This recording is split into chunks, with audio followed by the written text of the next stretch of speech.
Hey, Dan Collins, migratory game bird biologist. I'm here to talk to you about the surrogate species concept.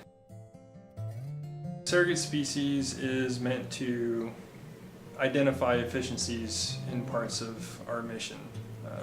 With our fiscal and personnel restraints, the budget's not looking any better, personnel is limited, we need to be more efficient and effective in what we do and how we deliver our conservation mission. The concept's not new because if you break down how we go through our strategic habitat conservation, it's just a part of that wheel. We're going to use surrogate species to identify groups of species, so you really can work through that SHC wheelhouse and just, you can plug and play in all those. Biological planning, conservation planning, design, and then how do we monitor and what sort of research do we need to fill in those information gaps that we might be missing. So it really is just another piece of the puzzle that we're going to use in the SHC process. Bird habitat JVs are using it. We're all using it. It's just what do we want to label it? Partners are a huge part of this. We can't do it alone. We can't go and talk to every single landowner that we might want to put a playa under conservation measures or any other habitat. They might already have that partnership built.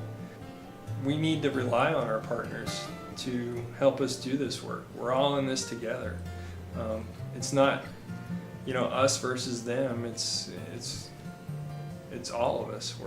We all strive for the same thing.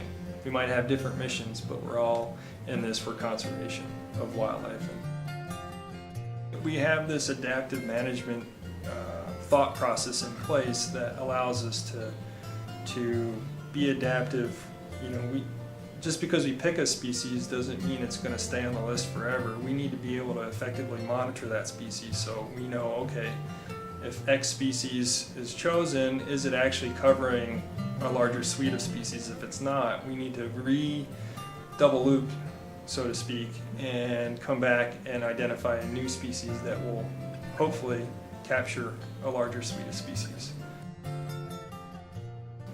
The northern pintail is very indicative of playa lake wetland systems and other wetland systems within the Great Plains. Some winter on the Gulf Coast, some winter in the playa lake systems, but at least 30%, if not more, of those birds will pass through the playa lake systems.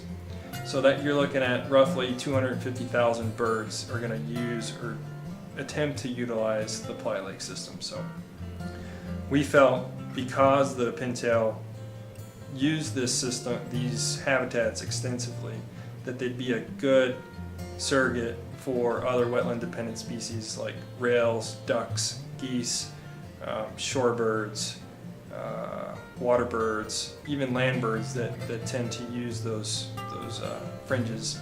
So we felt it was a good species to put down on the list. There's concern that as the administration turns over, we don't know who's going to be in office, we don't know who's going to be running Fish and Wildlife Service, in the next couple of years.